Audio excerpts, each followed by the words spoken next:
My name is Fadil Birarimah, first name Fadil, last name Birarimah. Thank you. Sir, will you tell the jury who you work for?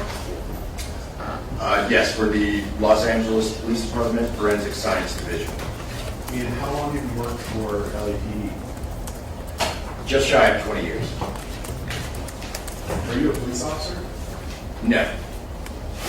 Where do you work within LAPD? So I'm a civilian employee. I'm a criminalist employed at the Forensic Science Division, essentially the crime lab. Is the laboratory that you work in an accredited lab? It is. And what's your job title at the laboratory? I'm a criminalist 3. How long specifically have you been a criminalist for? For 19 years, almost 20. The entire time you've ever worked? Yes. Okay. What unit are you currently assigned within the lab? Within the lab, I've actually just recently been assigned to the toxicology unit. It's a very recent assignment. I've been in firearms for about the 20 years prior to that. Is this the presentation that you created for this case? It is. Let me go forward to slide number 2. Can you tell the jurors what we see on this slide? Sure. Well, in the course of this examination, there's a few different areas of basics that will, I think, help the jury understand the fundamentals of what we're talking about, and then actually the conclusions at the end of the examination. These topics are separated on this slide. They include firearm identification, cartridge components, pistol discharge, type and caliber determination, evidence features, ghost guns, and my ultimate findings. Okay. You go forward to start with the first topic on your list, which was firearm identification.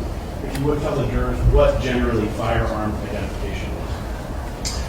Yes, so within forensic science, there is a large discipline called tool mark identification. So this is simply the practice of looking at marks that are caused when a harder object impacts a softer object. Sometimes those marks can actually give us information about the objects involved. Firearm identification, what most people would call ballistic comparison, is really a subset of tool mark comparison, in which that tool is actually a firearm. You talked about different types of tool marks. Can you discuss that just a little bit more for the jury? What it is that you're looking at when you do a tool mark identification examination? Yes. Well, the tool is simply the harder of the two objects in forcible contact. The reason we use that word is because this is often performed using hand tools like chisels or bolt cutters. If they're used in many different types of incidents, property crimes and such, they can leave marks on items that they've come into contact with. Those types of marks vary. There's 2 different general types. The first is an impression. An impression is straightforward contact between the harder and softer object under pressure. The striation includes that contact, but it also includes lateral motion. So essentially, an impression is a dent, and a striation is a microscopic scrape. Okay. Can you talk to the jurors how this relates specifically to firearms? Yes. Well, the discharge of a gun releases immense pressures. It does so quickly that we often don't think about it. The pressure you use to actually inflate a tire is maybe on the order of 35 pounds per square inch. A 9mm Luger cartridge, when it discharges, releases pressures around 35,000 pounds per square inch, or PSI. These are just immense pressures, and they slam ammunition components into the gun. And that's the forcible contact that we're talking about during a firearm identification tool mark generation. You talked about fire ammunition components. Would a cartridge case be, or a cartridge be, one of those ammunition components? Yes, a cartridge case is part of a live round of ammunition or a cartridge. That's one of the types of components that we examine. Okay. If you would, I want to talk in more detail about the cartridge specifically and its components. Go on to the next slide. Would you explain to the jury the cartridge? Yes. So a lot of times people will say to fire a gun, you've loaded with bullets. That's not exactly true. What you need is a round of ammunition, also known as a cartridge. The top left image there, you see an actual photograph of a few cartridges. And in the larger portion of this diagram, there's a simplistic diagram of one round of ammunition. It has a few different parts. The first part is that cartridge case. It's a brass cup that essentially holds all the other components together. Jammed into the mouth of that cartridge case is the bullet. This is the actual projectile that's going to travel from the gun towards the target. Within the cartridge, you'll see some grayish material. This is the propellant or gunpowder. And at the very rear of the cartridge is the primer. This is a small metal cup. It contains some shock-sensitive explosive.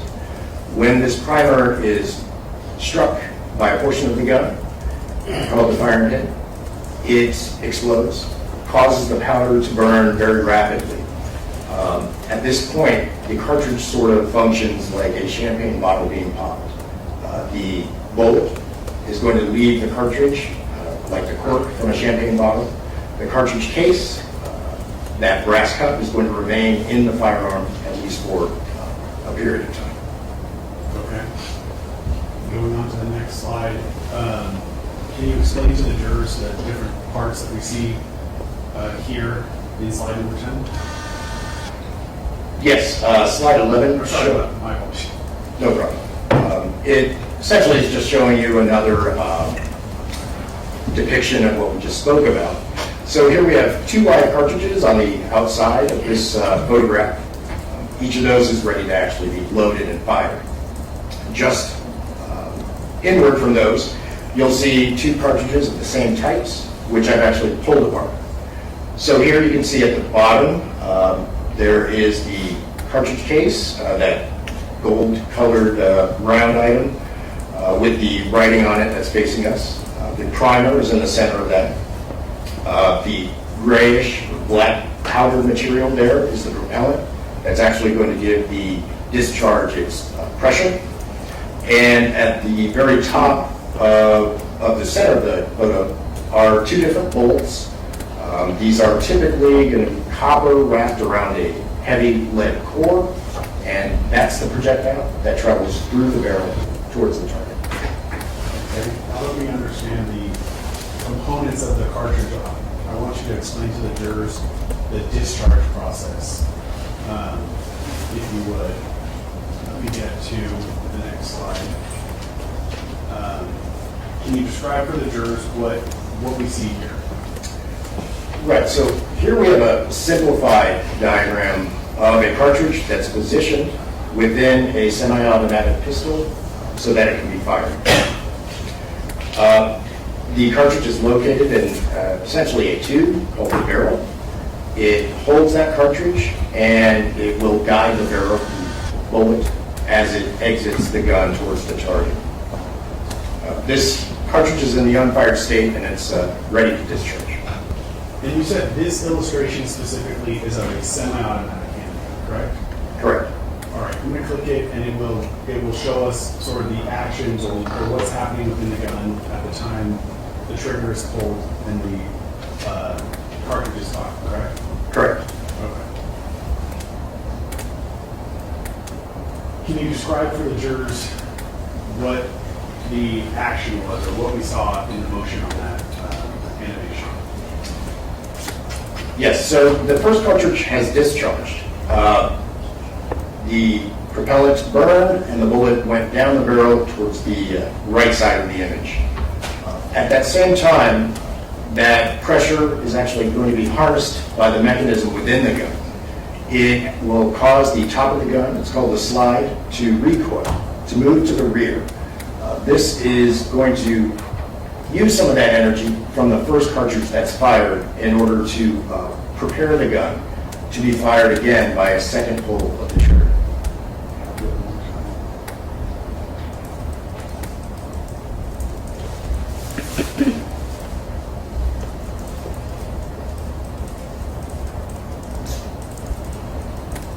Okay. Would you describe the kind of bluish tinted area that we see in the handle of the gun there? Yes, so that's depicting what's called a magazine. This component will actually be inserted inside the grip of this type of firearm.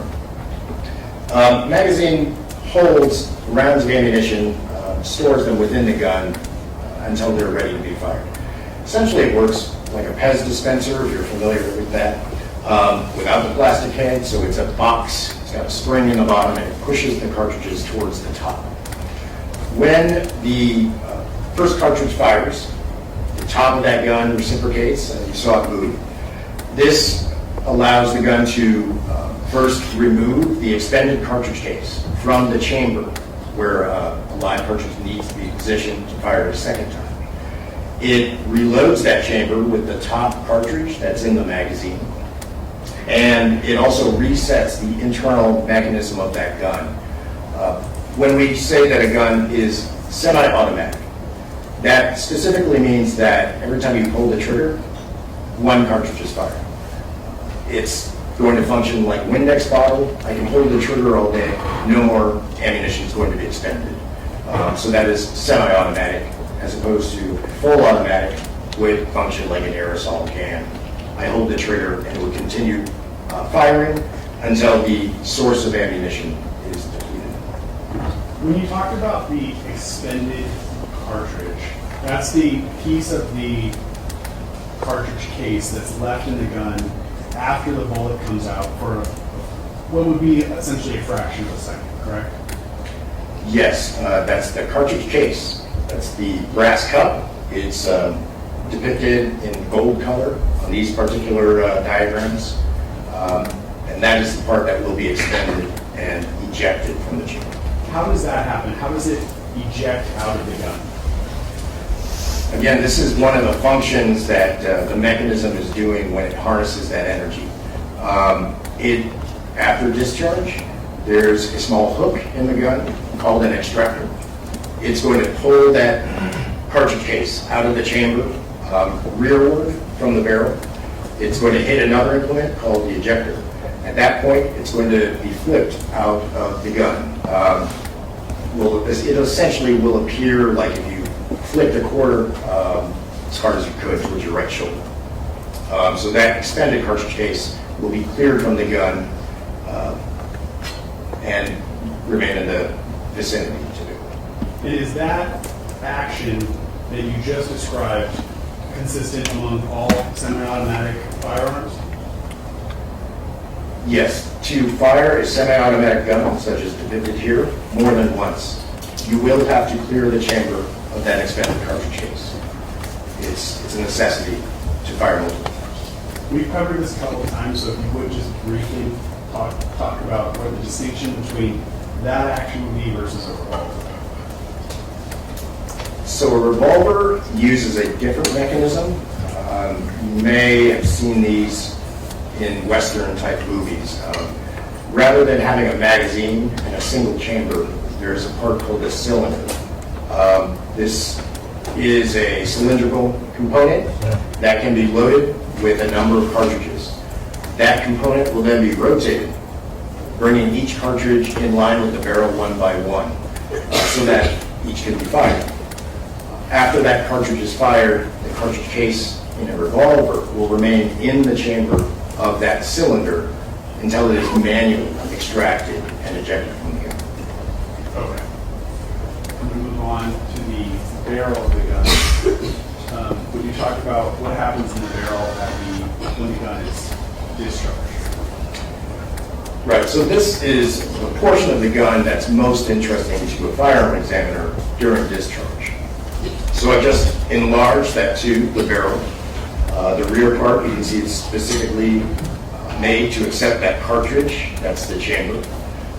The entire device runs off of pressure.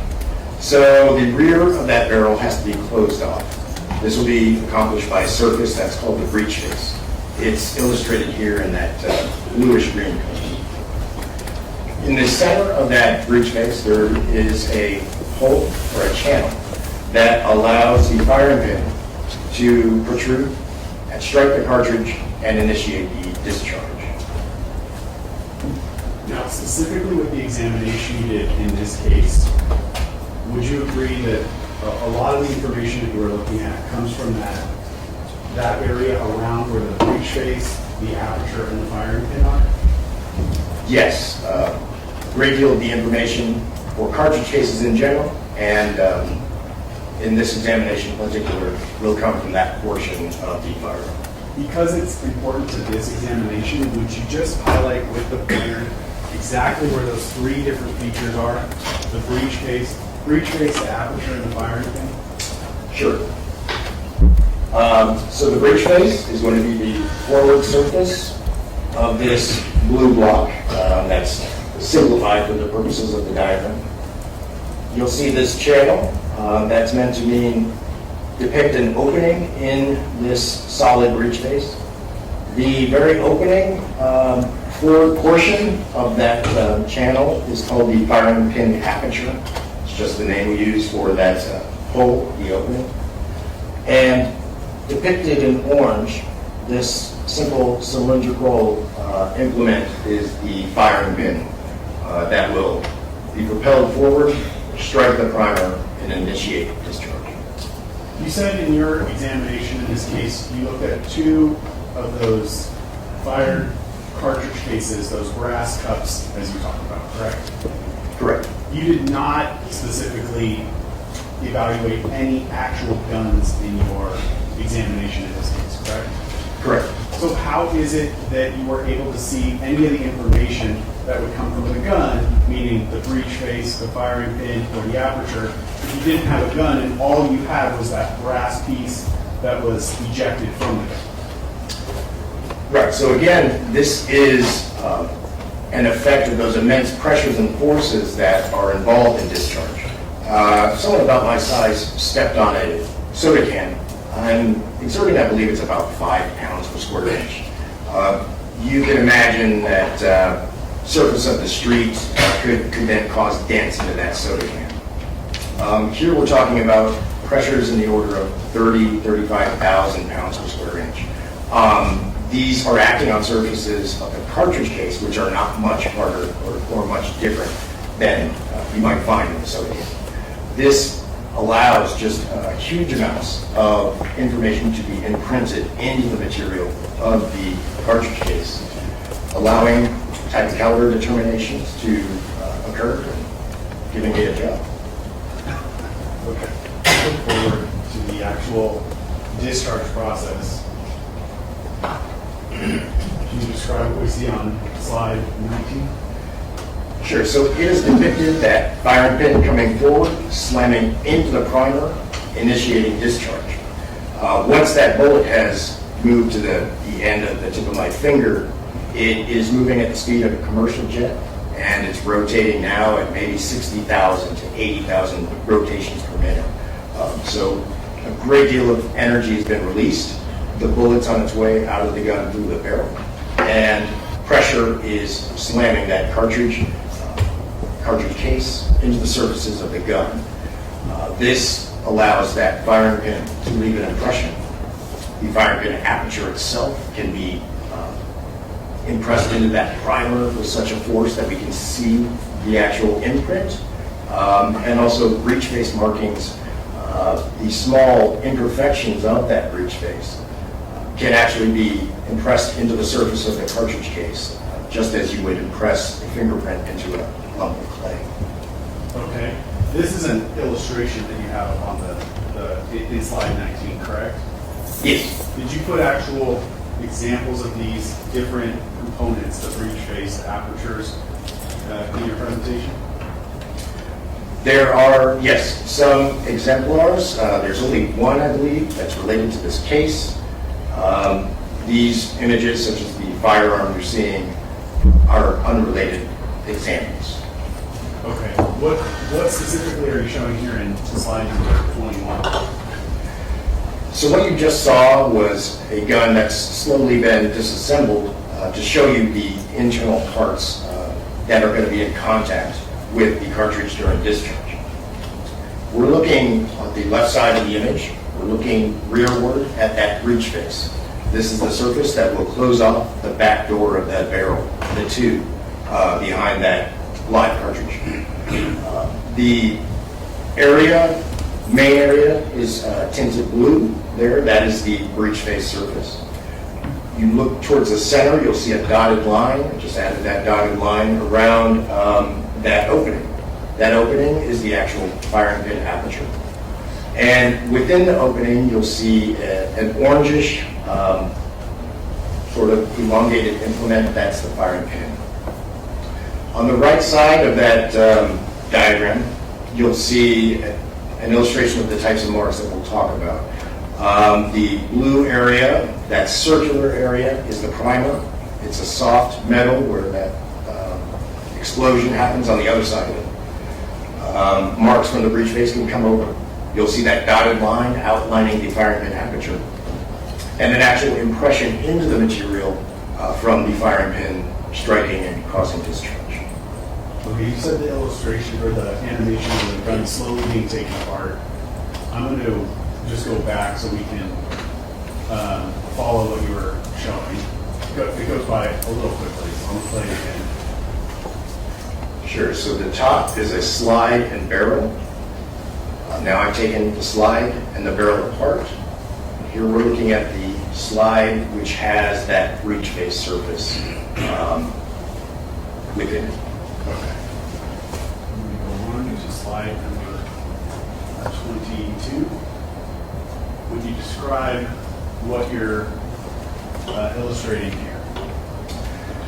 So a typical firearm identification task will often include what we call an actual microscopic comparison. I'll use an instrument to look at the tool marks on two items such as cartridge cases with the aim of trying to determine if they are fired by the same particular source. You could come to an opinion that they were fired by the same gun, or an opinion that they were not fired by the same gun, meaning they've been eliminated. That information is typically most useful when there is a gun in evidence. So here we just sort of depicted that there's a firearm. Test fires from that firearm can be compared to the two evidence cartridge cases connected with the dotted lines down there. The cartridge cases depicted in different colors are sort of just indicating that sometimes the features of those actual marks will be sort of an apples and oranges situation. And we can tell, even without looking at the microscopic markings, that they were fired from different guns. You said what's displayed up here would be an identification that you could make if you had a gun to actually compare the fired cartridge cases to, correct? That's when it's most useful? Yes. If you hypothetically had received a gun in this case to compare to the two fired cartridge cases, could you determine scientifically if that particular gun that was provided to you was the one that fired these cartridge cases? I could perform a side-by-side microscopic comparison on a comparison microscope. If the marks are of sufficient quality, it may allow me to come to the opinion that, yes, the reason for the agreement of those marks is I'm of the opinion that they were fired in the same gun. Conversely, it could lead us to the opinion that they were not fired in the same gun. That was my next question, was if you were provided, hypothetically, if you were provided a gun to compare to two fired cartridge cases, you could also definitively say, looking at these individual marks that that gun was not used to fire those cartridge cases. Is that what you're saying? Is that correct? Yes, there's identification, same gun. Elimination, they were not fired in the same gun. If there's any deficiencies with the items, we can just say inconclusive, meaning I can't give you any definitive. Okay, and that's if you have a gun. But if you don't have a gun, what are you looking at? In a case like this, or what you would call a no gun. Right, so you can perform that comparison with two cartridge cases collected in the same area. But again, it does not tend to give you much additional information. What we will tend to do, if you just had two items collected at a crime scene, for instance, is perform what's called a type and caliber determination. So here we would be trying to characterize or describe types of guns which we know to produce marks, such as those that we see on the evidence. Okay. Which gets into the analysis that you did the type and caliber, correct? Correct. Okay. Let's talk about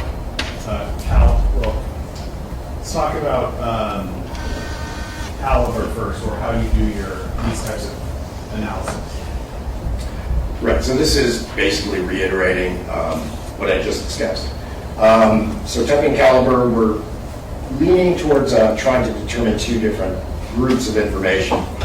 First, the caliber, the specific type of ammunition, the size of ammunition that the unknown gun is intended to fire. And then we will actually look at the marks on the exhibit to see if we can begin to list some brands of firearms which we know to produce similar marks. Okay, when you're looking at fired cartridge cases, is it difficult to determine what the caliber is? Cartridge cases, it is not so difficult.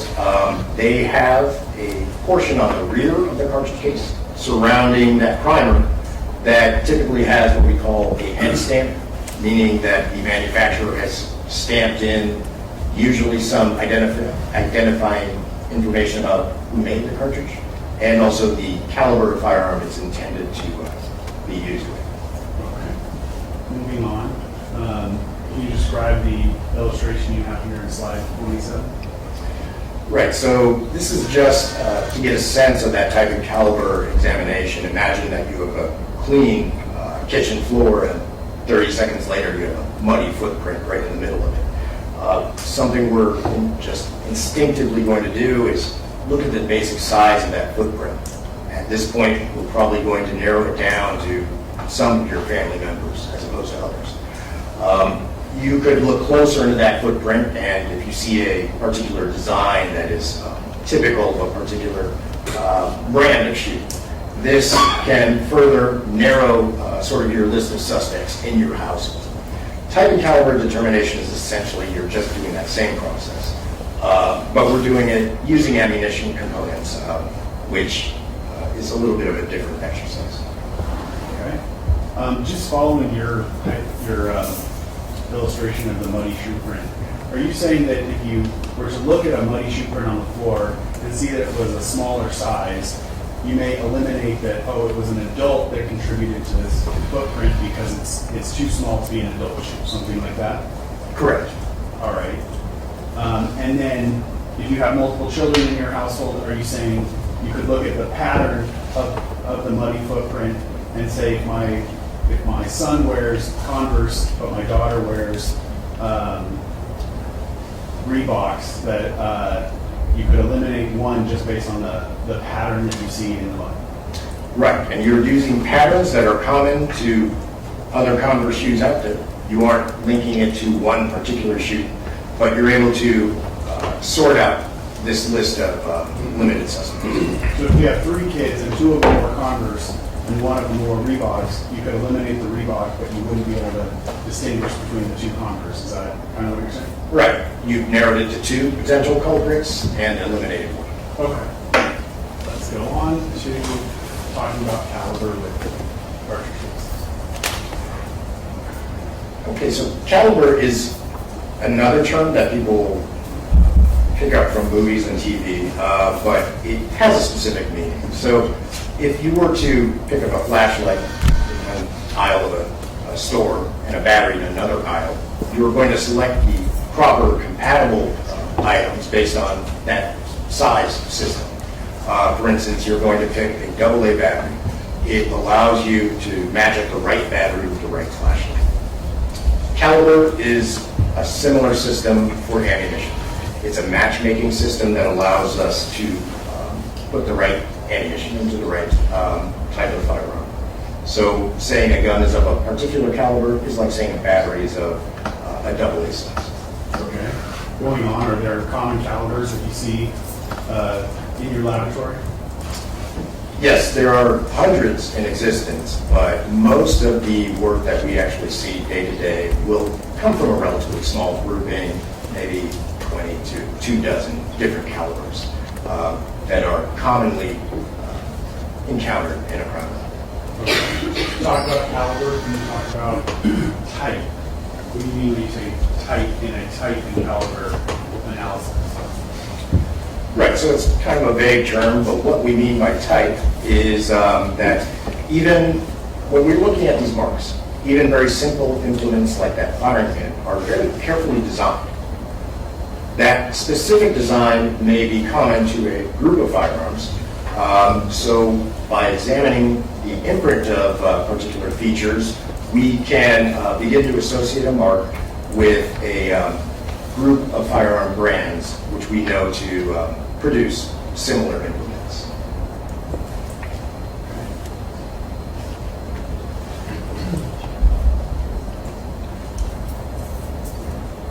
Can you describe the different, well, describe first what a class characteristic is and then what the different class characteristics are when you're talking about cartridge cases. So a class characteristic is a feature which is going to be common not just to one item, but to a class or a group of items of a similar design. So a particular shape of firing pin may be common to firearm brands X, Y, and Z. This group of X, Y, and Z is a smaller, more restricted group of the potential brands out there.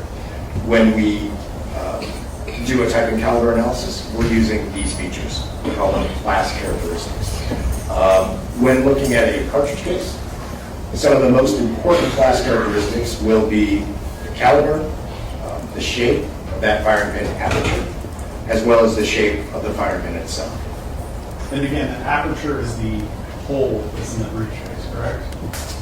Yes, it's like the donut hole in that breech face, and that actual shape can be impressed onto the discharge cartridge case.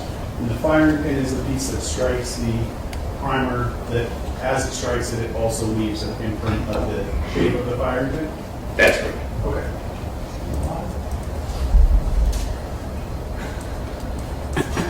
Can you talk about the class characteristics you see up here?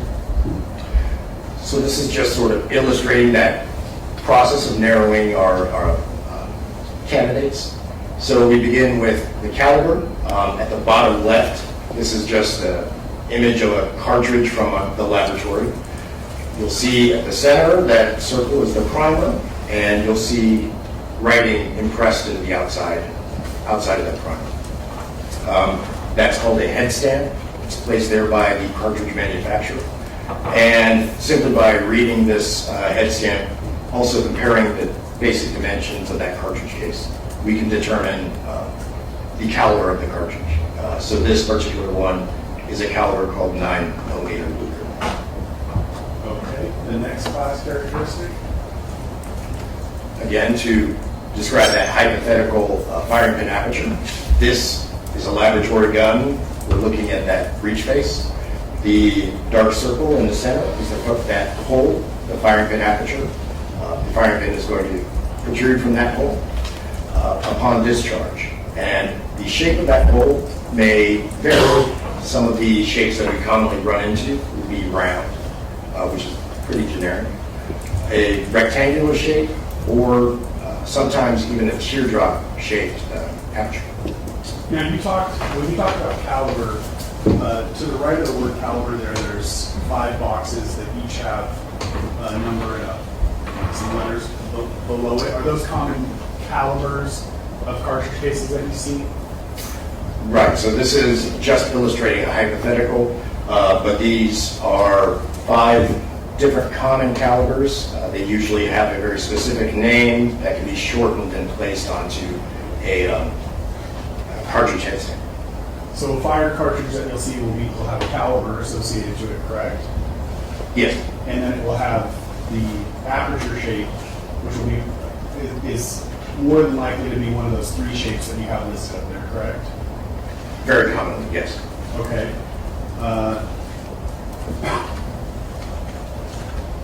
Sorry. Can you describe what you're showing with this next illustration when it comes to the aperture shapes? Yes, so at the bottom of this illustration, we have images of 3 different cartridge cases, and these have accepted that imprint of the aperture shape. So at the right-hand side of that image, you'll see a dotted line outlining a circular aperture. In the center, the dotted line is outlining that rectangular shape aperture. And at the left side of the image, you'll see the dotted line that's actually in a teardrop-shaped configuration. So these are just examples of the different shapes that will be assessed.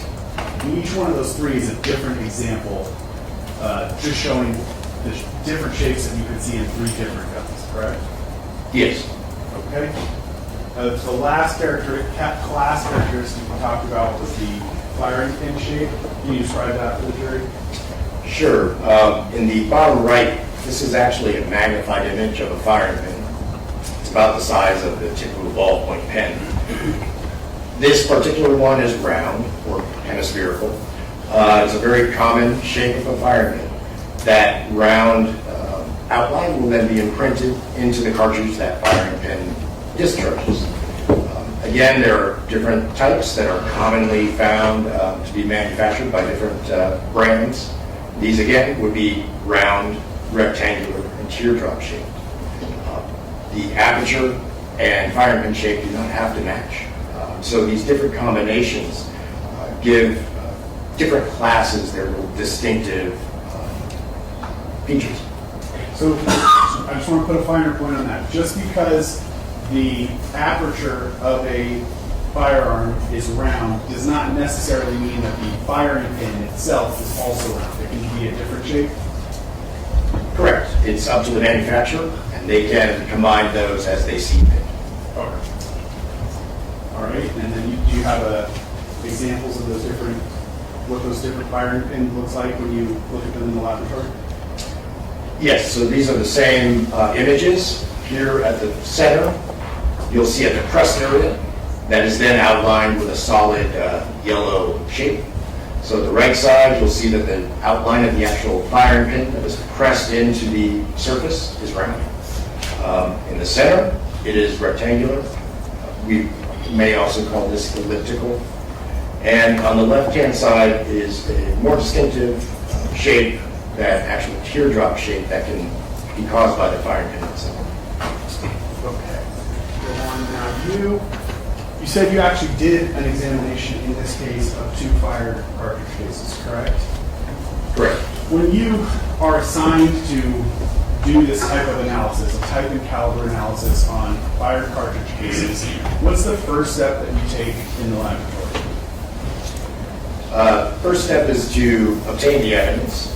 It's going to be actually stored with the property system. I'll go check out that evidence, bring it up, log it into our computer system, and perform an inventory of the evidence package. In order to check the item out of property, how is it that you do that? Is there some number associated with it? Yes, each investigation at LAPD receives a number. This has been called, for most of my career, a DR number. I think it means Division of Records number. This is simply a number that identifies a particular investigation. Evidence that's collected associated with that investigation will be filed under that DR.